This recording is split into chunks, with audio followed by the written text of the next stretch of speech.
Hey toy fans, Rob here, back with another Minimate review for you guys here today. And today we're looking at a couple of Toys R Us exclusive Minimate 2-packs, Carrion and Scarlet Spider, as well as Gwenpool and Black Cat. Now before I get started, I want to give a huge thanks to Forgotten Tactic for helping me get these guys in my collection. For some bizarre reason, my Toys R Us never even got this wave of Minimate figures in, and that was before they announced their closing. So thanks a lot, FT. But anyway, as you see here, we do have a couple of great looking Minimate 2-packs. They've got the standard modern Minimate art style on the top, and some concept images of the minifigures below.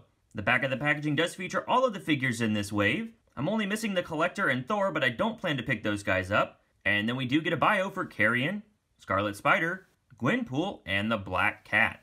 Alright guys, well that's the packaging. Let's get these figures out of the box and see what they're all about. Alright, toy fans, so here we have Black Cat, Gwenpool, Carrion, and Reilly, Scarlet Spider-Man out of the packaging. And I'm pretty happy with this set. We've got a few decent accessories, and the detail on these figures is actually pretty nice. So let's take a look at these 2-packs up close. Let's start things off with the Carrion and Scarlet Spider 2-pack. As you can see here, Carrion does come with a flight stand, which is a nice inclusion. Would have been great to see something similar for Spider-Man, but it's actually a hard plastic, different from how Diamond typically does these things. And then the Carrion Minimate figure actually looks really nice. We've got some great detail on the front of the torso as well as the face. I like the wraps that are coming off around his wrist. Those pieces obviously are removable because these are Minimates. He's reusing the Goblin satchel that we've seen used a few times already. The hood slides off nicely, but we don't have any sort of mask to put on his face once his hood is off, so you'll probably just leave that on the whole time. The back of the minifigure doesn't really have a lot in the way of detail, but still a really nice looking Minimate. And like I said, this is the first time we've received Carrion in Minimate form, so it's great to have another Spider-Man villain added to our collection.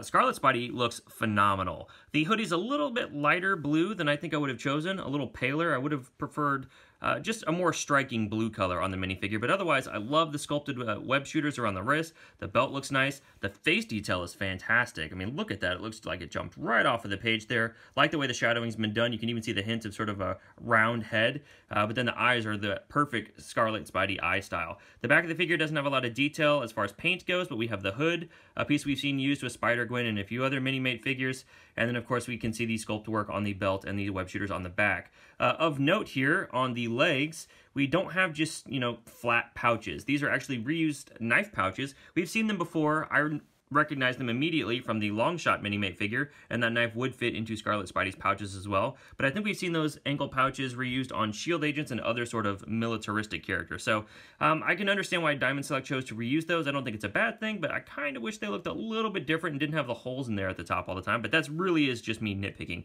This is a fantastic looking Minimate figure. Accessory-wise, aside from what's attached to him, we do get an interchangeable Reilly head. There we go.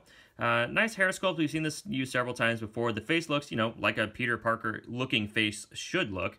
Switching it out isn't too difficult. You just go ahead and pop the head off.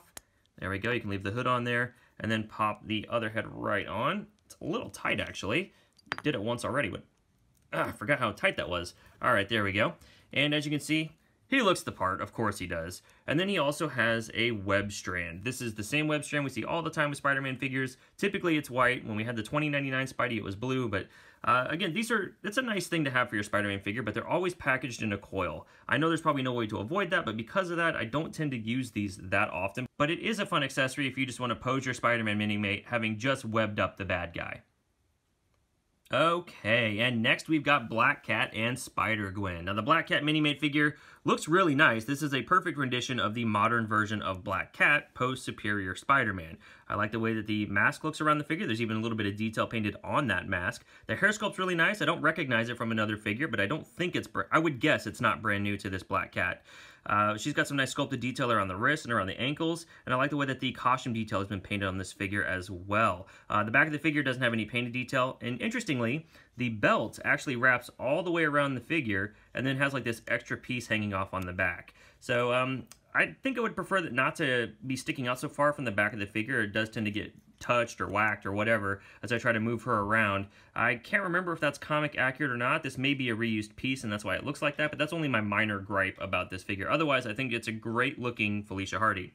And let's move on to the Gwenpool Minimate figure. This is a really fun Minimate. She's got the same sword accessory that we've seen used with Deadpool in the past, as well as the same harness around her shoulders. That's a separate piece. But then she also has a phone in her left hand. I'm going to pull that out and we'll take a close look at it. It's very tiny. You'll notice that this phone has a screen and button layout, so it's kind of an old phone design. I thought it might actually be reused from the Spider-Man 3 line with the phone that Peter Parker came with, but that Peter's phone actually looks more PDA style. There's no paint detail on it, unfortunately, but you can see the buttons at the bottom. Definitely seems like a PDA style phone of the era, so I'm not sure what the origin of this other phone is, but it's got to be reused, right? Because you'd think now Gwenpool would just have a solid touchscreen phone. Anyway, just sort of a unusual observation there. Paint detail-wise, though, the figure looks pretty great. She's got the G painted on her belt buckle. The white of her torso looks like it could have used another coat. You can see the pink coming through, but the actual detail of the figure, the way that the fabric folds, the buckles, the way her shin guards look, or whatever she's got on top of her tube socks, that all looks really great. The back of the figure doesn't have any painted detail, but we do have the continued sculpted detail of the belt harness that goes around her shoulders. And then we've got her mask, and her mask looks pretty nice. It's got this sort of running tail off the back of the mask like we see in the comics, and then you can pull that off and actually replace it with some Gwenpool hair. So there we go. So now she looks more like she does in the comics once her mask is off. So overall, a really fun figure. She's got some fun accessories. It would have been nice, I suppose, if the belt harness that she comes with was more of a penguin backpack or a panda backpack or any of that sort of other stuff that we've seen in the comics, and that we're even getting with the Marvel Legends that is available on shelves right now. But that's a minor nitpick. If you're a fan of Gwenpool and you're looking to finally get a Gwenpool Minimate in your collection, I think you'll mostly be satisfied with the figure that we're looking at here. So there you have it, toy fans. That's my thought on these two Minimate 2-packs. My personal preference, I'd say you have to get the Ben Reilly Spider-Man 2-pack with Carrion. You're getting a brand new villain figure that I don't think we've received in Minimate form before, and a refresh of one of the classic, iconic Spider-Man costumes that we've had from over the years. Now, the Black Cat and the Gwenpool, you know, I'd say you might be able to skip that, but I understand the popularity of Gwenpool these days, and that is a modern-looking Black Cat, and it's been a while since we've even had a Black Cat Minimate figure. So if you happen to catch these guys out on store shelves at a Toys R Us and they haven't done their clearance sales yet, go ahead and pick these guys up at full price. I don't think you'll be disappointed. And thanks for joining me today, toy fans. I hope you enjoyed this review. If you guys want to keep up with me, you can hit me up on Twitter and Instagram at D21Beast. And if you missed it, be sure to check out my Avengers Infinity War Minimate review. I'll make sure that's linked at the end of this video. But that's all for now, toy fans. I'll see you next time.